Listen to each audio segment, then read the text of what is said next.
So right now I'm at the Seneca Canal at one of the locks. And what you're going to see right now is a working system. You're going to see that boat come in, then the gates are going to close. Boat's going to be raised up. These gates will open and it'll go here and then heading on into the lake.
We're here at one of the locks along what's called the Seneca Canal.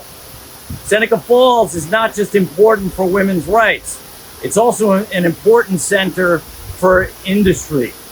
This phase 3 of the Erie Canal connects Cayuga Lake with Seneca Lake, and eventually it connects to the Erie Canal itself, which is north of here. So we want to explore not just women's rights, but also the industrial history of the United States and New York.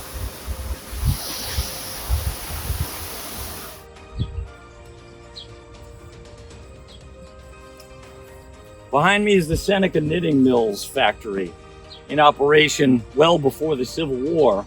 It employed mostly women. So I'm here in Seneca Falls, and actually there would have been a falls here in the early 1800s, which would have powered that mill. And that's where the town gets its name from. But why is this the center of women's rights? Women were employed in this factory, certainly during the Civil War as well.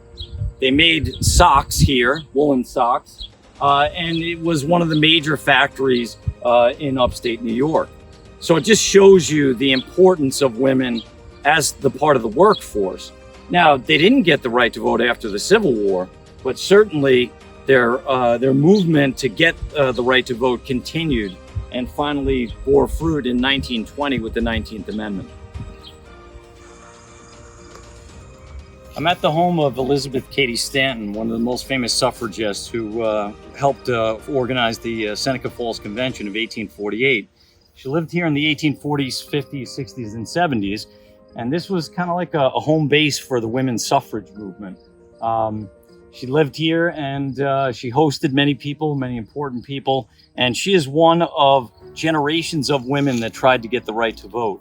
So that's an important concept, that women are going to kick off this movement to get the right to vote in 1848, but they don't get the right to vote nationally until 1920, which is the passing of the 19th Amendment. And then after that, it becomes a struggle for equality and all other things. So the struggle is still continuing, but it's great to come to these places and see where these movements began.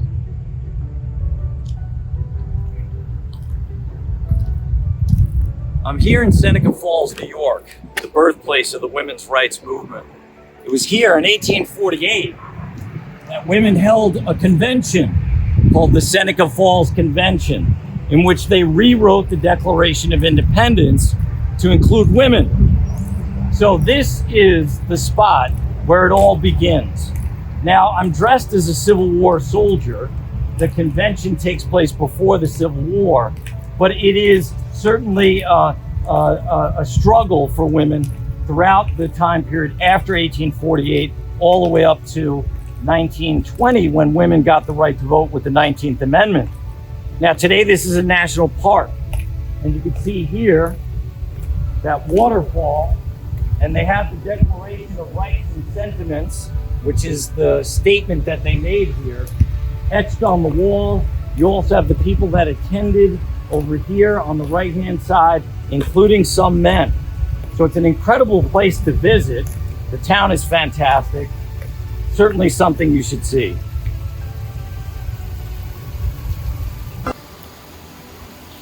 So in 1848, women rewrote the Declaration of Independence to include women.